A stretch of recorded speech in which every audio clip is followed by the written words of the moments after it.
अगर आपको सिलेक्शन लेना है तो ही जाके ये वीडियो देखिए, वरना ये वीडियो को देखने का कोई मतलब।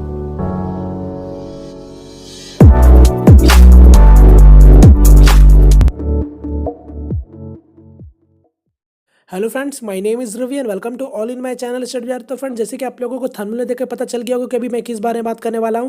तो जी हाँ फ्रेंड्स, मैं आपका आरपीएफ कांस्टेबल का एंसिलरी का लास्ट मिनट टिप वीडियो लेकर आ रहा हूं। ठीक है, जैसे कि आप लोगों को पता है कि कल यानी आपका 27 मार्च से आपका एग्जाम स्टार्ट हो चुका है। तो मैं आपको इस वीडियो में बताने वाला हूँ कि किस तरीका से आपको पेपर अटेम्प्ट करना और क्या गलती नहीं करना और क्या आपको करना है। ठीक है, क्योंकि आपका बहुत सारे ऐसे लोग होते हैं जो कि आपका लास्ट में आपका कुछ ऐसा गलती कर देते हैं जिसका कारण आपका उसका सिलेक्शन रुक जाता है। ठीक है, तो मैं आपको इस वीडियो में सारा कुछ बताने वाला हूं कि किस तरीका से आपको कल का पेपर को अटेम्प्ट करना है। ठीक है, और साथ में कुछ ऐसे भी गलती बताऊंगा जो लोग अभी कर रहे हैं इस समय। तो मैं आपको बताना चाहता हूं, एटलीस्ट जो लोग मुझसे जुड़े हुए हैं तो आप लोग कम से कम ऐसा गलती मत कीजिएगा। ठीक है, क्योंकि अगर आप ऐसा गलती करते हैं तो आपने जितना भी मेहनत किया था इस एग्जाम के लिए, तो वो आपका मेहनत कहीं ना कहीं पूरा पानी में मिल जाने वाला है। तो आप लोग वैसा गलती मत कीजिएगा। तो आपको मैं इस वीडियो में वही सारा कुछ बताने वाला हूँ।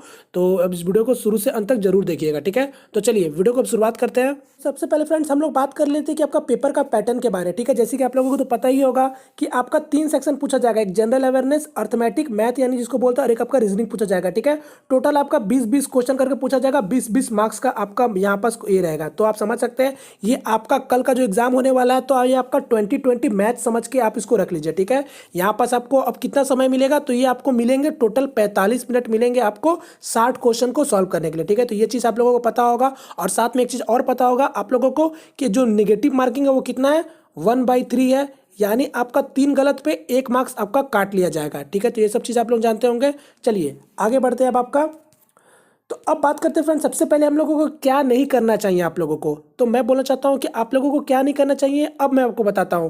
तो देखिए, सबसे पहले तो आपको निगेटिव मार्किंग दिख रहा होगा, तो ये चीज़ सच में आपको नहीं करना है। कल का अगर आपको पेपर आता है, अगर आपको जैसे पता है कि 60 क्वेश्चन है और 45 मिनट आपको दिए जाएंगे, तो इसमें सबसे पहले आपका दिमाग में ये रहना चाहिए कि आपको क्या नहीं करने में, नेगेटिव मार्किंग आपको नहीं करना है। जो भी क्वेश्चन आता है सिर्फ आपको वही करना है। जो भी क्वेश्चन ऐसा लगे कि आपको नहीं पता तो आप उसको डायरेक्ट छोड़ दीजिए। ठीक है, नेगेटिव मार्किंग एकदम भी नहीं करना है। अगर आप नेगेटिव मार्किंग करके आते हैं तो फ्रेंड्स कहीं ना कहीं आपका सिलेक्शन कहीं ना कहीं क्या, बहुत सारे लोगों को ऐसा लगता है कि क्या, कि वो थोड़ा सा तुक्का मार ले। तो फ्रेंड, तुक्का मारने से काम नहीं चलने वाला है। ठीक है, यहाँ पर सबसे पहले तो आपको नेगेटिव मार्किंग नहीं करना। जितना सही हो कोशिश कीजिएगा उतना सही करके आइएगा। ठीक है, कुछ क्वेश्चन ऐसे होते हैं जिसमें आपको डाउट में आ जाता है 50-50 में। जैसे आपको लगता है कि ये क्वेश्चन का आंसर सही होगा या तो ये क्वेश्चन का सही आंसर होगा, तब जाके आप वहां पर चांस ले सकते हैं। ठीक है, अगर आपको ऐसा लग रहा है कि ये चारों क्वेश्चन में कोई अगर आंसर है, तो फ्रेंड्स सभी को पता है कि वो 4 में से कोई आंसर होने वाला है, तो यहाँ पास वैसा में रिस्क मत लीजिएगा। ठीक है, यहाँ पर डायरेक्ट मैं बोल रहा हूँ आप लोगों को नेगेटिव मार्किंग नहीं करना है। क्लियर है। अब बात करते हैं फ्रेंड्स, दूसरा बात, एक जो मेन चीज है कट ऑफ। यहां पास बहुत सारे लोग अभी इस समय गलती कर रहे हैं कट ऑफ को लेके। सभी को का दिमाग में अभी तक ये चल गया कि कट ऑफ कितना जाने वाला है, कट ऑफ कितना जाने वाला है। मैं हर बार मैं आपको जितने भी एग्जाम के लास्ट मिनट वीडियो में आपको मैं यही बोलता आया हूं कि देख, कट ऑफ के बारे तो कभी भी किसी को सोचना ही नहीं चाहिए कि कट ऑफ कितना जाएगा। आपको कट ऑफ से क्या मतलब है फ्रेंड्स, आप अपना बेस्ट दे के आइए। अगर आप अपना जिस दिन बेस्ट दे के आते हैं तो आपको आपका सिलेक्शन से कोई नहीं रोक सकता है, चाहे कट ऑफ कितना भी चला जाए। अगर आप यही सोच के दिमाग में बैठा के जाएंगे कट ऑफ कि आपको इतना करके आना है, उतना करके आना है, अगर उतना करके नहीं कर पाते हैं तो फिर आप तो उस समय एग्जाम में ऐसे ही आप कुछ करने लायक नहीं रह जाएंगे उस समय। तो इसीलिए मैं बोलना चाहता हूं कि आपको कट ऑफ का एकदम भी ध्यान नहीं देना है। जिनका कल एग्जाम है खासकर उन लोगों को तो एकदम देना ही नहीं है। और उसके बाद खैर इतना तो पता है मुझे कि कल जिनका एग्जाम है वो थोड़ा कट ऑफ के बारे में कम हल्का सोचेंगे, मगर जैसे कल का पेपर होता है उसके बाद जिसका 28 तारीख से जो पेपर स्टार्ट होने वाला है, तो उनमें सभी लोगों का दिमाग में सिर्फ यही रहेगा cut off cut off cut off. तो फ्रेंड्स मैं बोलना चाहता हूँ कट ऑफ ये चीज दिमाग से अपना निकाल ही दीजिए। आप इतना समझ के चलिए कि कट ऑफ आपका डिसाइड आप खुद करने वाले हैं। अगर आप अच्छा से पेपर दे के आएंगे तो कट ऑफ आपका उतना ही जाने वाला है। अगर आप दिमाग से पहले ही बैठा के चल रहे हैं कि कट ऑफ इतना जाने वाला उतना जाने वाला है, तो फ्रेंड्स फिर आपका कुछ नहीं हो सकता। मैं डायरेक्ट बोल रहा हूँ और क्लियर बात बोल रहा हूँ। तो यहाँ पास आपको कट ऑफ के बारे 1% भी नहीं सोचना है। ठीक है, 0% आप अपना दिमाग में बैठा लीजिए कि कट ऑफ के बारे। तो क्योंकि मुझसे बहुत सारे लोगों ने कमेंट करके सिर्फ यही पूछता है कि कट ऑफ सर आपका कितना जाएगा, कट ऑफ भैया कितना जाएगा। तो कट ऑफ मैं क्या बताऊं यार, पेपर का अभी तक मैंने देखा नहीं है, मैं कैसे बोल दूँ कट ऑफ कितना जाएगा। और आप भी ये चीज़ को दिमाग से निकाल दीजिए कट ऑफ कितना जाएगा, ठीक है। तो यहाँ पास कट ऑफ किसी को नहीं सोचना है, कल जिनका एग्जाम है उनको तो सोचना ही नहीं है, और जिनका आने वाले समय में उनको भी कट ऑफ के बारे एकदम नहीं सोचना है, ठीक है। तो ये दो गलती आपको एकदम भी नहीं करना है। एक तो नेगेटिव मार्किंग कोशिश कीजिएगा जितना आपको आए उतना ही बनाइएगा, ठीक है। और जहां रिस्क लेने का लगे तो ही लीजिएगा, 50-50 में रिस्क लिया जाता है, हमेशा याद रखिएगा, ठीक है। ऐसा नहीं हो कि आपको जो 4 क्वेश्चन मिले आप उसमें रिस्क ले रहे हैं, नहीं। कभी भी रिस्क अगर लिया जाता है तो आपको 50-50 में लिया जाता है। तो ये चीज़ आप 50-50 पे लीजिए तो बेटर रहेगा। और ये रिस्क कब लिया जाता है, जब आपका बहुत अच्छा प्रैक्टिस हो, जब आपका पूरा अच्छा समझ हो कि हाँ आपने बहुत अच्छे से प्रैक्टिस कर रखा, तब आप उस समय जो भी 50-50 में करते हैं तो वो आपका हद तक वो सही हो जाने का चांसेस भी बनता है। तो मैं इतना ही सिर्फ बोलूँगा कि नेगेटिव मार्किंग आपको तो नहीं करना है, और साथ में कट ऑफ को तो एकदम दूर दूर तक आपको सोचना नहीं इस बारे में। क्लियर है? तो उम्मीद करता हूँ फ्रेंड्स आप लोग ये सब चीज़ समझ रहे होंगे। चलिए आगे बढ़ते हैं। आगे मैं रखा हूँ क्या करना है। अब बात करते हैं कि क्या आप लोगों को करना है। तो जैसे कि आपको मैं बता चुका हूँ कि एक चीज़ सबसे मोस्ट इंपॉर्टेंट चीज़ होता है जो आपको सिलेक्शन दिलाता है, वो है आपका एक्यूरेसी, ठीक है। एक्यूरेसी इतना इंपॉर्टेंट है कि आपका सिलेक्शन यही दिलाने वाला है। और दूसरा जो आपका मोस्ट इंपॉर्टेंट चीज़ है वो है आपका टाइम मैनेजमेंट। ये चीज़ को तो मैं ऐसा बोलूँ एक तरफ से कि ना, अगर इसको देखा जाए ना, अगर ये चीज़ को अगर जो बंदा समझ जाता है इसका मतलब कि ये क्या है, तो फ्रेंड्स उसका सिलेक्शन तय है, 100% उसका सिलेक्शन हो जाता है।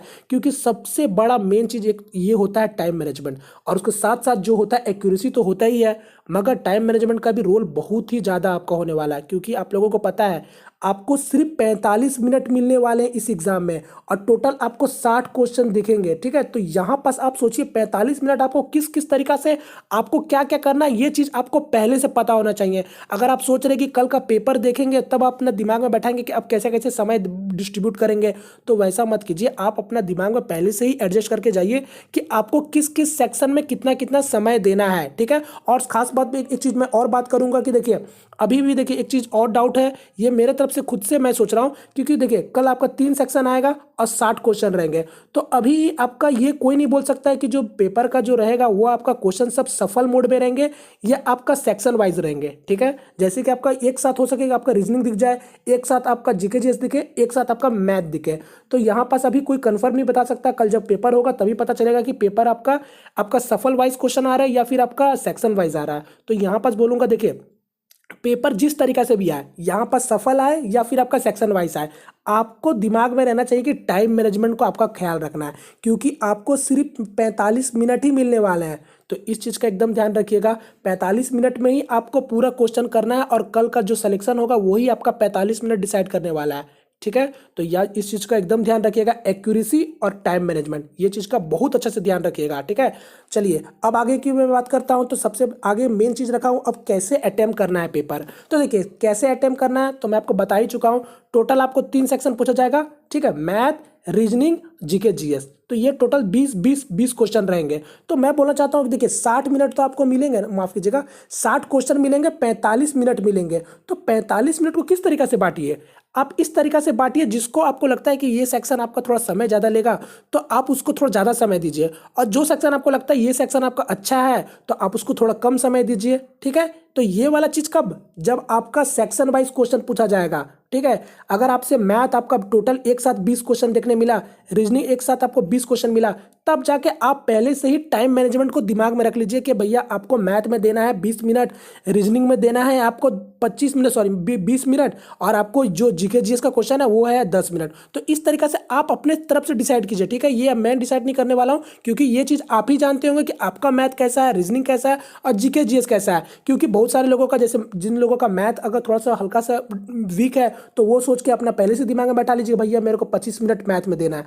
25 मिनट से ज़्यादा नहीं, 25 मिनट मतलब 25 मिनट, उससे ज़्यादा नहीं। फिर वहीं अगर रीजनिंग की बात करें तो सोच लेंगे भैया मेरे को 15 मिनट देना है, तो यहाँ पास अपना रीजनिंग को 15 मिनट दीजिए। तो ये आपका कितना हो गया, यहाँ पास आपका 25 और 5 30 और 40 हो गया।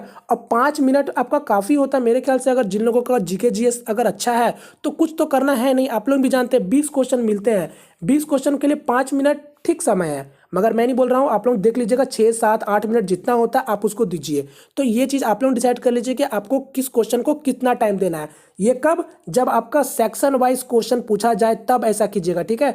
अगर आपका मान लीजिए अगर सफल में क्वेश्चन आ गया, अगर आपका एक क्वेश्चन मैथ आ रहा है, एक क्वेश्चन रीजनिंग आ रहा है, एक क्वेश्चन आपका जीके जीएस आ रहा है, तब उसके लिए मैं क्या बता रहा हूँ आप लोग ध्यान दीजिएगा, तब उसके लिए आपका टाइम यहाँ पास कुछ काम नहीं आने वाला। उस समय आपको दिमाग में सिर्फ एक रखना है चीज कि आपको जो क्वेश्चन दिख रहा है आप उसको बनाते चलिए, और जहां पास आपको जो क्वेश्चन में अगर थोड़ा सा भी प्रॉब्लम होता है तो उसको डायरेक्ट स्किप कर दीजिए, ठीक है, डायरेक्ट स्किप कीजिए। इसलिए मैं ये चीज को रखा हूं, easy attempt, moderate attempt, difficult attempt. तो सभी को पता है 60 क्वेश्चन आपका जो कल पूछे जाएंगे ना 45 मिनट में जो आपको देने एग्जाम, उसमें 60 क्वेश्चन में आपका मैं बोल दे रहा हूं कम से कम 4 से 5 क्वेश्चन तो आपका यहाँ पास आपका डिफिकल्ट टाइप के क्वेश्चन रहते ही रहते हैं, ठीक है।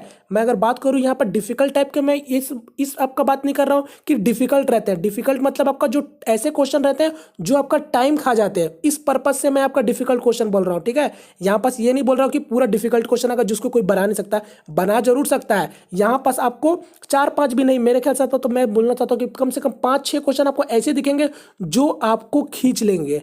तो ये क्वेश्चन से आपको बचना है। जो क्वेश्चन को आपको लग जाए कि नहीं आपसे बनने वाला तो उसको डायरेक्ट स्किप कीजिएगा, उसमें आपको समय बर्बाद करके कोई फायदा नहीं होने वाला है, ठीक है।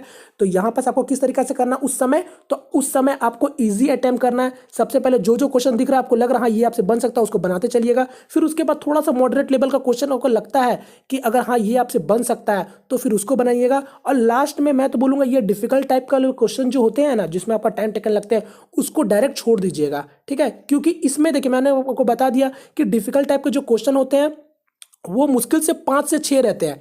डिफिकल्ट टाइप का क्वेश्चन ये आपका जो ऐसे क्वेश्चन रहते हैं जिसमें आपका पूरा समय खींच लेता है, तो ये चीज को क्वेश्चन को आप पहले हटा दीजिए। अगर ये क्वेश्चन को आप हटा भी देते हैं, बात को समझिएगा, ये क्वेश्चन को अगर आप हटा भी देते हैं तो भी आपके पास 54 क्वेश्चन लगभग बचते हैं। 54 क्वेश्चन बचते हैं। तो 54 क्वेश्चन में अगर आपको लगता है कि 54 क्वेश्चन भी बना के अगर आते हैं तो आपको लगता है कि कोई आपका सिलेक्शन रोक सकता है? नहीं रोक सकता है। ये 54 क्वेश्चन भी बहुत होते हैं। और आपको मैं बार बार बता चुका हूँ कि कट ऑफ के बारे में मत सोचिए। आप जैसा पेपर देंगे आपके लिए, अगर जितना पेपर का लेवल हार्ड रहेगा उतना ही सबके लिए रहेगा। अगर आपके लिए पेपर ईजी है तो सबके लिए भी पेपर ईजी है, ठीक है। तो इस चीज़ का ध्यान रखिएगा। मैं आपको जैसे बता चुका हूँ सेक्शन वाइज पेपर रहा तो पहले से माइंड सेट करके रखिए कि आपको कितना कितना समय कौन कौन सेक्शन में देना है और पहले शुरुआत कहाँ से करना है। अगर जो भी पहले शुरुआत करना है तो ध्यान रखिएगा पहले आपको वो क्वेश्चन को करना है जिसमें आपका नंबर श्योर शॉर्ट हो, ठीक है। तभी जाके आपको उसमें कॉन्फिडेंस आएगा। क्योंकि 45 मिनट है, इस चीज का सबसे ज्यादा ध्यान आपको रखने का चीज है, ठीक है। क्योंकि आपका पलक झपकते ही ये समय कब आपका 45 से जब आपका पीछे काउंटडाउन होने लगेगा ना, ये कब आपका 0 0 हो जाएगा आपको पता नहीं चलेगा, ठीक है। तो इस चीज का एकदम ध्यान रखिएगा। आपको जो आता है पहले उसको अच्छा से करना, उसके बाद मैं बोला जैसे कि आपको 50-50 टाइप के क्वेश्चन होते हैं जिसमें आपको लगता है या तो यार ये सही होगा या तो ये सही होने वाला है, तब जाके आप उसको कीजिएगा। और जिस क्वेश्चन में आपको कुछ अंदाजा ही ना हो तो उसको तो छोड़ ही दीजिएगा, ठीक है फ्रेंड्स। तो उम्मीद करता हूँ आप लोगों को समझ आया होगा किस तरीका से पेपर अटेम्प्ट करना है। तो फ्रेंड्स अब मैं बोलना चाहता हूँ, देखिए पेपर आपका मेरा जहां तक अब मैं आपको बताना चाहता हूँ पेपर आपका कुछ ज़्यादा हार्ड नहीं आने वाला है, नॉर्मल से पेपर आने वाला है। 10th लेवल का एग्जाम है तो आप लोग भी जानते हो पेपर आपका ज़्यादा कुछ हार्ड नहीं आने वाला है। तो आप आराम से कूल रहिए, खासकर कल जिनका एग्जाम है आराम से एकदम कूल रहिए। जैसा पेपर आप जाएगा आप इतना छोड़ दीजिए पेपर का टेंशन, आप अपना सिर्फ बेस्ट दिखाइए फ्रेंड्स। अगर आप जिस समय बेस्ट दे दिए, आपको जैसा लग गया ना कि आपने बेस्ट दे दिया, तो समझ जाइए आपका सिलेक्शन कोई नहीं रोका हुआ है, ठीक है। तो इस चीज़ को अपना दिमाग से निकाल दीजिए। जो पिछला जितने भी एग्जाम हुआ है, अगर आपका क्योंकि मुझे पता है ये एग्जाम आपका पहला नहीं होगा, क्योंकि यहाँ पर 10% से भी मुझे लगता है कम ऐसे लोग होंगे जिनका ये पहला एग्जाम होगा। बाकी जितने लोग भी दे रहे होंगे उनका ये 2 3 4 इससे पहले एग्जाम दे चुके हैं। तो मेरा बात बोलने का मतलब इतना, आप कट ऑफ के बारे ये छोड़ दीजिए कि भैया उस एग्जाम का कट ऑफ ज़्यादा गया था, इस एग्जाम का भी कट ऑफ ज़्यादा जाएगा। तो इस चीज़ को दिमाग से निकाल दीजिए, आराम से कूल होके जाइए, एग्जाम दीजिए, अपना बेस्ट दे के आइए, आपका सिलेक्शन तय है, ठीक है। तो उम्मीद करता हूँ फ्रेंड्स आप लोग समझ आ गया होगा कि मैं क्या कहना चाहता हूँ। और फ्रेंड्स मैं इसलिए आप लोगों को सिर्फ आपको ये कर रहा सावधान, क्योंकि देखिए आपका ये छोटे छोटे गलतियाँ को अगर आप देखेंगे ना तो ये आपका पूरा सिलेक्शन रोक देता है। तो यहाँ पास आपको कुछ नहीं करना है, ठीक है। आराम से कूल होकर बस अपना बेस्ट दे के आइए। और जैसे कि मैं आपको बता ही चुका हूँ कल जिनका एग्जाम है तो फिर आप लोगों को तो मैं बोलूँगा कुछ नहीं, आप लोग आराम से बस दे के आइए। और जिनका आने वाले समय में एग्जाम है तो मैं आप लोगों के लिए एनालिसिस लाऊंगा और आप ही लोगों से जो क्वेश्चन मैं बताएंगे आप लोग मुझे वही क्वेश्चन मैं आप लोगों को कराने वाला हूँ, ठीक है। तो बस आप लोग अपना बेस्ट दीजिए। और मैं जैसे बोलता हूँ कि आप लोग चाहिए पूरा धुआं धुआं कर दीजिए एग्जाम में, ठीक है। जो पूरा होता है जी जान लगा दीजिए पूरा, ठीक है। तो चलिए फ्रेंड, ज़्यादा आप टाइम को ये नहीं करेंगे, आप लोग अपना आराम से वीडियो अगर अभी देख रहे हैं, जब भी देखिए, जिन लोग भी देखिए आराम से, अगर जिनका कल एग्जाम है बस आराम से जाके सो जाइए, कल आराम से जाके एग्जाम दे के आइएगा बिंदास होके, ठीक है। तो चलिए फ्रेंड्स, अब वीडियो को यही वाइंड अप करते हैं, मिलते हैं फ्रेंड किसी नेक्स्ट वीडियो में, तब तक के लिए जय हिंद जय भारत।